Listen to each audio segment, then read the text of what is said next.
বৃহস্পতিবার ভারতের ৭৮তম স্বাধীনতা দিবস সুখবর বয়ে আনল উড়িষ্যার নানা অফিসে কর্মরত মহিলাদের জন্য। তাদের জন্য বিশেষ ঘোষণা করলেন সরকার। বাংলার এই চরম উদ্বিগ্ন অবস্থায় একটি অত্যন্ত সুখবর সকলের সঙ্গে ভাগ করে নিতে চাই। আমি সন্দীপা। নমস্কার, আপনারা দেখছেন দ্য গ্লোবাল 24x7। স্বাধীনতা দিবসের দিন উড়িষ্যার উপমুখ্যমন্ত্রী পারিদা ঘোষণা করলেন যে রাজ্য সরকার ও বেসরকারি অফিসে কর্মরত সকল মহিলা কর্মীরা একদিনের জন্য সবেতন ঋতুকালীন ছুটি পাবেন।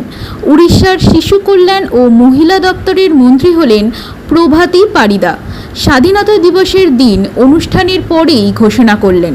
প্রভাতী পারিদা জানিয়েছেন, ঋতুচক্র শুরু হওয়ার প্রথম অথবা দ্বিতীয় দিনে এই ছুটি নিতে পারেন মহিলারা। এর আগে প্রথম এই ছুটি দিয়েছিলেন কেরল এবং বিহারে। সেই তালিকায় তৃতীয় স্থান পেল উড়িষ্যা। যদিও সারা দেশব্যাপী মহিলাদের জন্য এই ছুটি দেওয়ার কোনো প্রস্তাব আপাতত নেই, তবুও আমরা আশা করতেই পারি কেরল, বিহার এবং উড়িষ্যা আজ যা ভাবছে, আগামী দিনে সারা ভারতবর্ষ তা ভাবতে বাধ্য হবে।